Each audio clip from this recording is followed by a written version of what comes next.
Então, eu estive essa semana que passou, final de semana, no retiro dos missionários da CEPAL.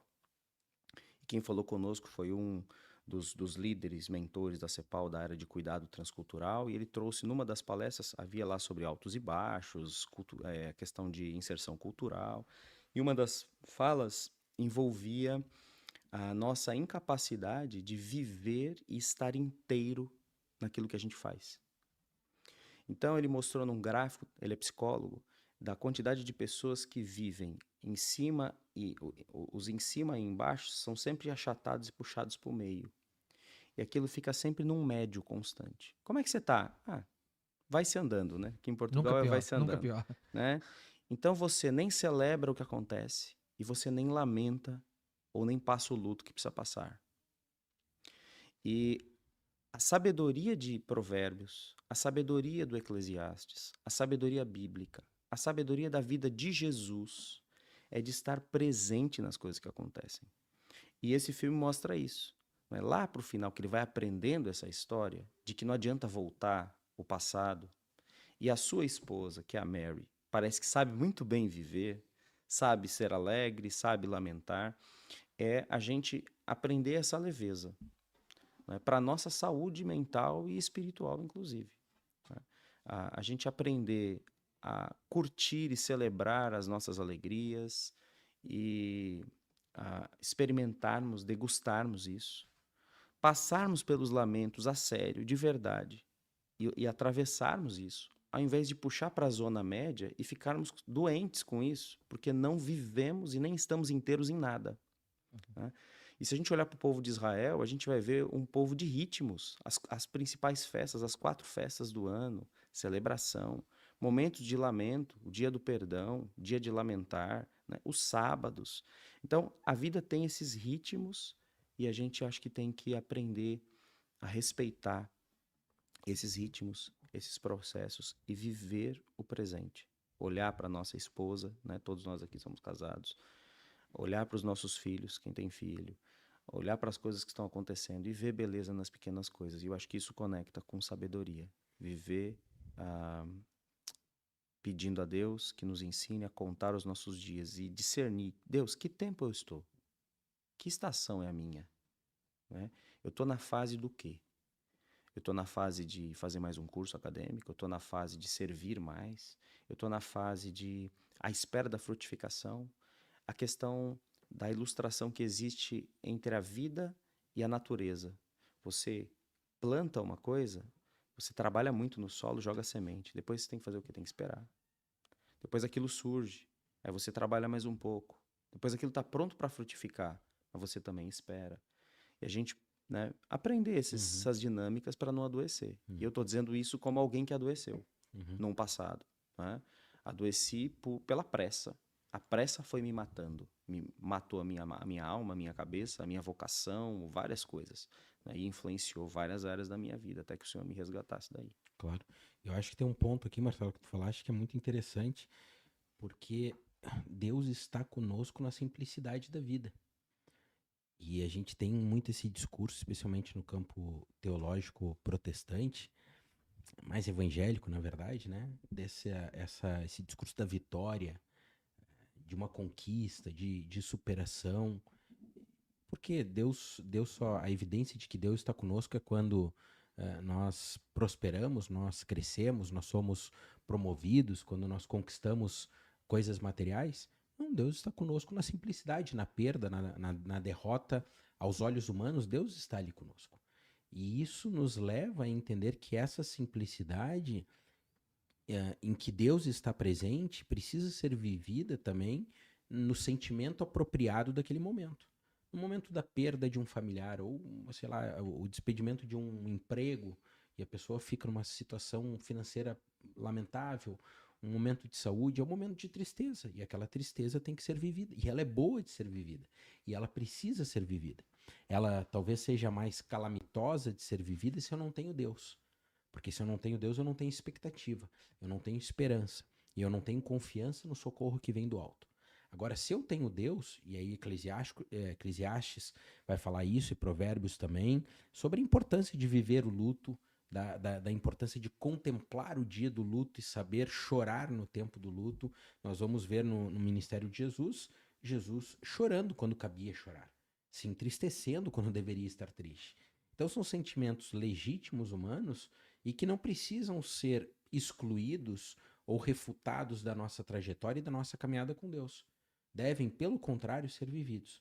Agora, serem vividos com Deus, esses sentimentos nos trazem aprendizado.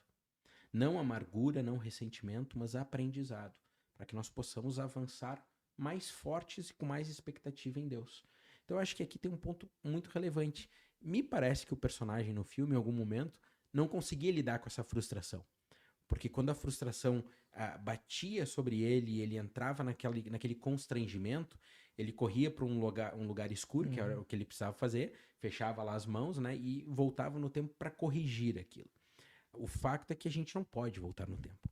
E a gente deve fazer duas coisas. Uma é buscar em Deus sabedoria para viver da maneira mais adequada a cada momento da vida, sem precisar lamentar a forma como a vida foi vivida. Mas quando ela não for vivida da maneira que nós queríamos, e muitas vezes não será também para um aprendizado, é usar esse aprendizado e viver, como eu disse antes, e tu também falaste, né? Viver aquela situação com sentimento apropriado. Tem gente que vive uma situação constrangedora ou ruim e diz, não quero falar sobre isso, quero esquecer isso. Por quê? Talvez eu tenha que pensar sobre isso para aprender e não voltar a repetir. Não fazer de novo se não foi bom ou se foi errado.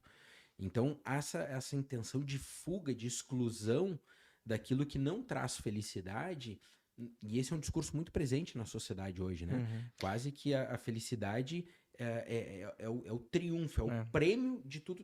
Não é. A felicidade é um componente que é legítimo, é válido, mas ele não é o mais importante, ele não é o centro.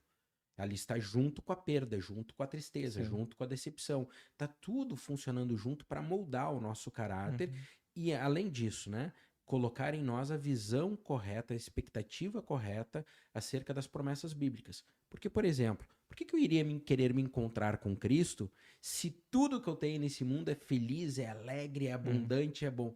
Não, eu tenho que ver essa escassez para contrastar com as promessas de Deus que são infinitamente maiores do que aquilo que esse mundo me oferece. Uma parte, né, no filme que mostra bem isso, que é o casamento.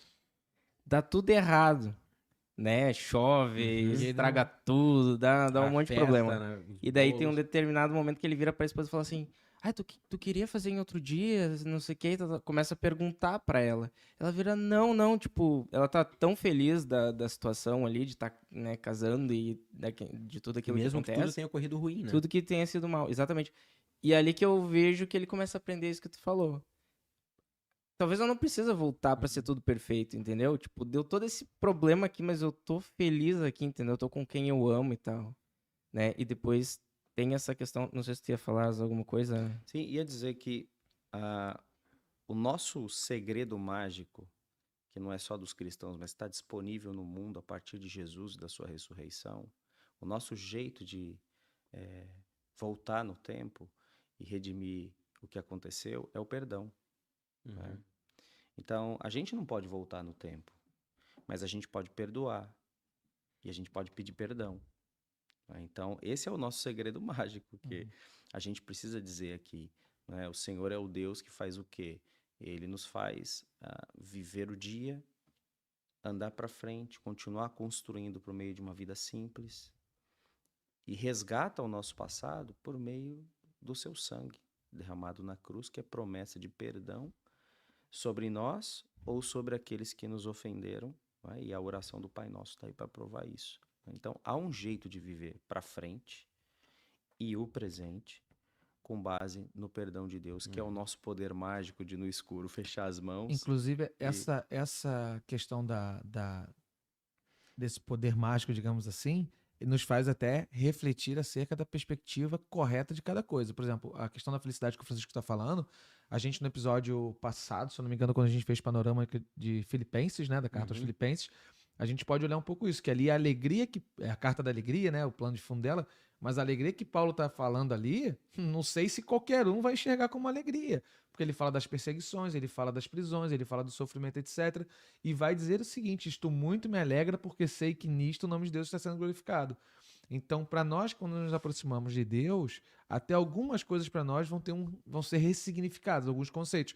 Como, por exemplo, o Adriel falou, né? O casamento, na nossa perspectiva de troca o dia, faz num dia que não vai chover, que chove no casamento. Sim. Isso aqui deu errado, volta. Se tivesse esse poder, volta e faz direito. Mas não, por quê? Porque ele ressignificou o que era um bom casamento à luz da perspectiva da esposa dele. É assim que ela queria, se ela tá feliz, está ótimo. Exato. Para nós, o que ressignifica todas as coisas é Deus. Deus é que diz o que é sucesso, o que não é, o que é felicidade, o que não é, né?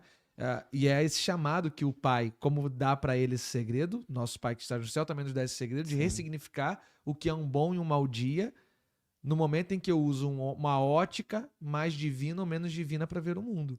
Então, se hoje eu olho para o meu dia na perspectiva mundana, talvez foi um dia horrível.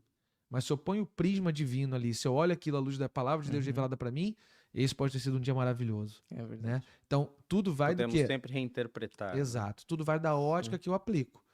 Né? Então, assim, nós não temos uma máquina do tempo para trás, mas temos para frente a partir desse conhecimento. Como é que eu escolho amanhã ver o dia? Talvez eu vou mudar o meu futuro a partir dessa perspectiva, como eu estou disposto a ver cada dia, né? Sim. Eu gosto de rever esse filme em certos pontos da minha vida. Eu vi ele quando eu recém tinha casado e eu vi numa perspectiva. Eu vi ele depois quando eu tive meus filhos, né? No caso o Bernardo. Foi outra situação ali com os filhos e tudo. E dessa última vez que eu vi, um ponto que nunca me chamou atenção nas outras vezes que eu tinha visto. É bem no discurso do pai no casamento. Uhum. Que ele fala que ele amou 3 homens na vida dele. Um foi o cantor, lá, um cantor que eu não sei, não conheço, italiano e O outro é tal. o tio. O outro é o tio, que fica profundamente emocionado, mesmo numa condição em que ele vive que ele não Exato. tá na mesma... Não vive no mesmo mundo que toda a gente. Ele tá Exato, desligado ali. tá meio Ele tem uma desligado ali. condição especial. E o terceiro é o filho. E aí quando eu olhava as outras vezes, eu pensava, "Pô, porque o filho é importante, né? Tipo, mas mais pra frente acontece uma coisa em que eu não tinha percebido até a última vez que eu vi. Que por que o filho é tão importante pra ele? Porque quando ele descobre que, mais pra frente, ele descobre que o pai dele tá com câncer, eles vão lá e conversam e tudo mais com o pai e tudo mais, o filho vira pra ele e fala assim, mas pai, por que tu não volta e tenta mudar, sei lá, tenta descobrir o que causou o câncer e não sei o quê. O pai vira e fala assim, eu já tentei, né, e porque isto alteraria vocês. Porque ele tem um câncer por causa de fumar. E ele começou a fumar antes do filho nascer. E ele disse, se eu volto e paro de fumar, você não nasce. Você não nasce. E aí, porque também eu não conheceria tua mãe. E aí, enfim. E eu quero dar um testemunho breve sobre isso. Eu tenho um amigo no Brasil que eu e ele, a gente é muito amigo. E nesse sentido do filme, foi muito impactante, tanto pra mim quanto pra ele. Eu que apresentei pra ele, etc. E eu falei sobre isso, né? Sobre a questão do pai, né?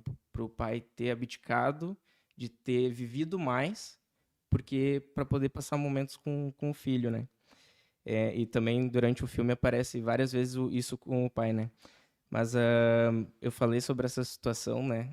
Do câncer e tudo mais. E esse meu amigo, ele não é cristão, né? Ele fala assim, eu falei, né? Que o pai acaba sacrificando ter mais vida por causa do filho, né? Para o filho poder viver.